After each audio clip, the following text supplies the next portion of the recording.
Today we're talking about drawings.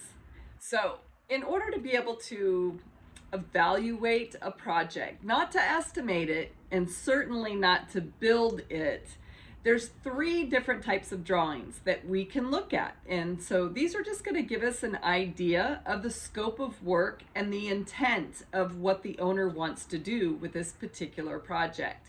So the first is going to be a site plan.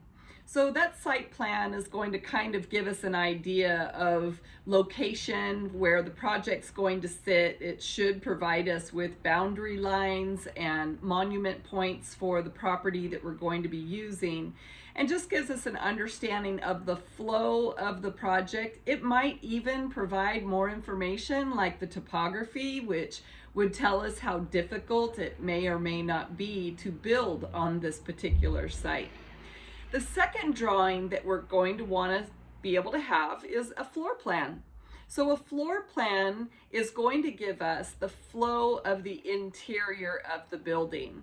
So the end user, the person or people who are going to be using this particular building when we get done constructing it, are going to be able to see how different rooms are associated with each other, how wide the hallways are.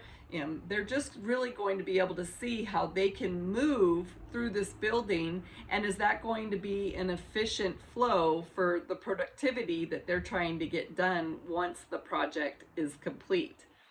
And then the last one is the elevations. So the elevations are going to give us an exterior view or idea of what the outside of the building is going to look like. So we can have a north, south, east, west elevation, and it just really gives us an aesthetic understanding of what the architect envisions the owner wants for the outside of the building. So when we're looking at just evaluating a project and kind of putting things together, we're going to want to look for a site, floor plan, and elevation drawings.